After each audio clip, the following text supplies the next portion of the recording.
Episode 6 is out and there is a lot to talk about. Ragatha and Kinger get a bonding moment while Gangle and Zool have the same. Jax and Pomni, well, they experience the exact opposite. So with all of these interesting plotlines and character developments taking place, I figured the best thing to do was to make a video about, that's right, the guns! I'm hoping you didn't think I was going to talk about the characters. Pfft, of course not. How boring is that? I'll let Mr. Alamau take care of such things. Highly recommend his videos, by the way. Very good. Anyways, let's get right into it. A little disclaimer here, but I'm not a gun expert and I do realize that guns in the show are assets which may or may not have been cosmetically altered to look more appealing, so some guns may look like multiple real-life guns in some respects. Our first gun in the episode appears at 4 minutes and 5 seconds into the video when Kane sets up his insane trust bonding activity thing, whatever. A lot of comments on the episode 6 trailer said this was a Colt Anaconda or a Colt Python, which are both chrome-plated .357 revolvers. But later in the episode, at 24 minutes and 22 seconds, right before FaZe Pomni's MLG trick shot, it is revealed that this is a 7-round revolver. During this shot, we are also given some clues about the rear sight aperture, which in my mind very closely matches a Smith & Wesson revolver, specifically a .350 Legend chambered in, you guessed it, .350 Legend. Very creative. Doing a bit of comparison, we can see the front and rear sights, hammer shape, and underbarrel are all identical to the real thing. When it comes to realism, I'm not going to bother counting rounds or reloads, but I found Pomni's finger clipping in and out of the trigger a bit, triggering. Get it? Wow. Alright, next weapon. Or should I say weapons, because Kane spawns in a whole big pile of them. This one might be a bit of a speed round. Editing this, it was not a speed round. Starting with the obvious, we have Jax brandishing what appears to be an AK-74. We can tell this is a 74 because of the way it is. We get another in-depth look at this when Zubul and Gangle are having their little moment, which starts at 14:10. Just in case you don't have an encyclopedic knowledge of AKs, we can tell this is a 74 rather than a 47 with a couple clues. In this shot, we see the magazine is ribbed and isn't as curved as an AK-47 mag. The 74 is chambered in 5.45 rounds, while the 47 is chambered in a much beefier 7.62mm round, which means the magazine must be a bit curved to accommodate the 30-round capacity. The thing I can't figure out about this one is whether the furniture on it is plastic or wood, since the foregrip design is always plastic on the real thing, but in the show it gets a wooden texture, but I'll leave that up to your interpretation. The AK-47 was created by Kalashnikov in 1974 as a replacement for the AK-47, and it is still in service amongst ex-USSR nations today, being almost as common as the AK-47. Here's the full list, and I mean it's literally everybody, the whole gang's here. 5 million of the suckers were produced and have seen battle in every conflict since the Soviet-Afghan War in 1979.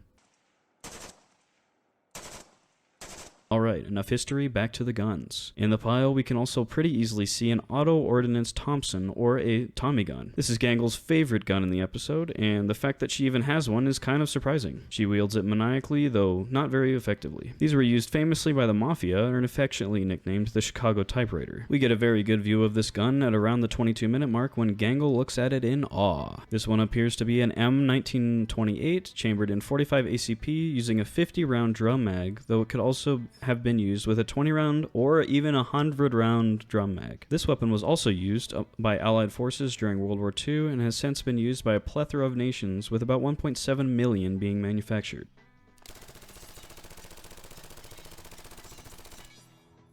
The next weapon that caught my eye was what is likely the same elephant gun used to kill Rhino Gangle in the previous episode, though it isn't used in this episode. Elephant guns, or dangerous game guns, are used for exactly what their name suggests, and are generally chambered in huge rounds like this. 50 BMG isn't generally used for dangerous game, and in this image it's just for scale. A real-life example of this weapon would be the Winchester Model 70 in 4.58 Winchester, or a Rigby 416. We also see Kinger's side-by-side shotgun he used in episode 3 against the Angel, once again, but it isn't used in this episode either, unfortunately. It does, however, appear in a promo image for episode 6, with Ragatha one-handing it, and then in her other hand she's holding the pocket pistol, which we will discuss later. This shotgun's real-life counterpart is closest to a Wyatt Earp double-barrel shotgun from the 19th century chambered in 12 gauge. Don't ask me how I know that, it took forever. Going back to the pile, we also see multiple duplicates of what appears to be a Barrett M107A1 chambered in 50 BMG, fitted with a puny suppressor for some reason. These are generally used as anti-materiel rifles, meaning they aren't normally used to kill people, but rather disable vehicles or render them inoperable. though there have been reported kill shots with a 50 cal from over 2 miles away, which is utterly insane.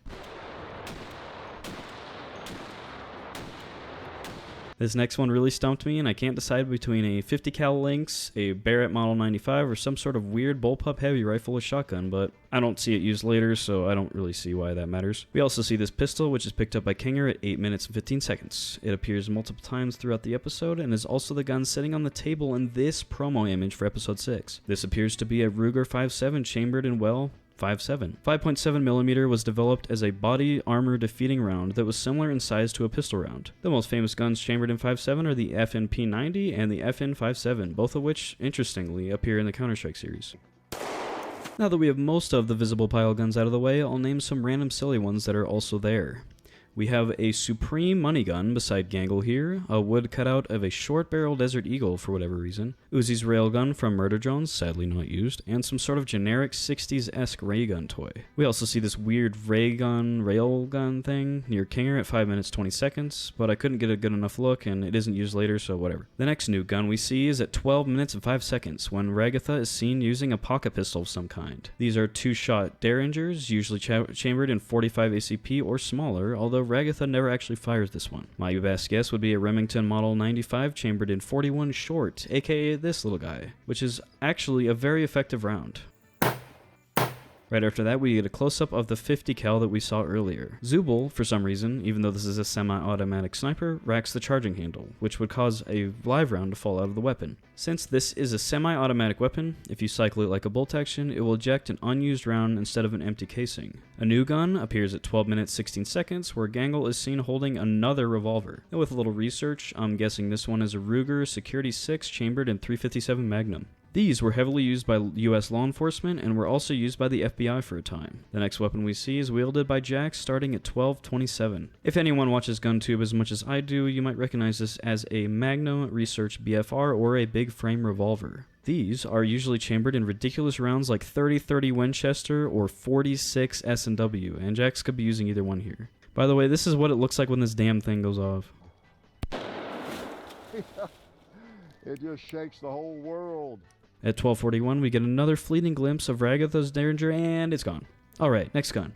After Jax's BFR gets blown up, he quickly produces a very recognizable revolver called the Chiappa Rhino. This one appears to be yet another .357 Magnum revolver. The unique design of the Chiappa is used to direct the recoil impulse into the user's hand and arm, which reduces muzzle rise after each shot, but unfortunately this is negated by Jax's poor grip on the weapon. Come on Jax, you're better than that.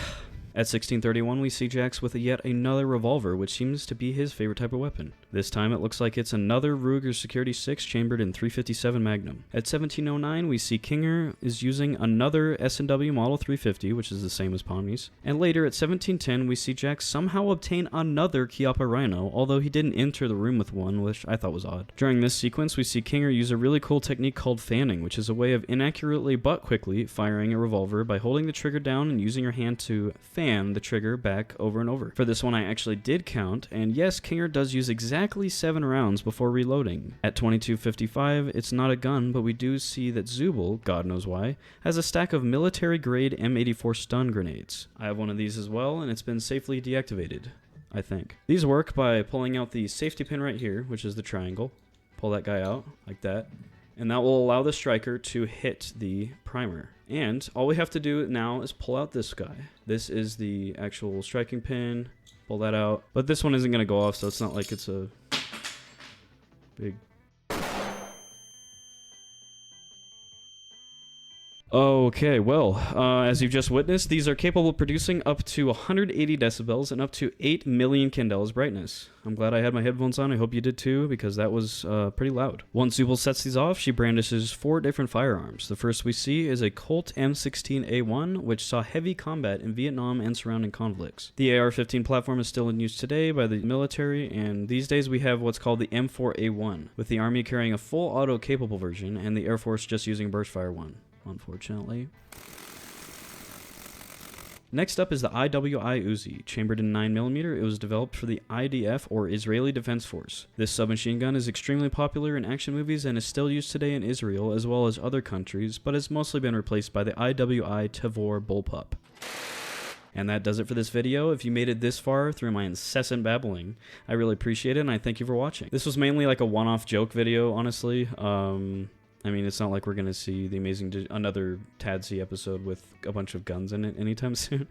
But I might end up making more videos about this episode. And if you're interested, you know what to do, and I'll see you in the next one.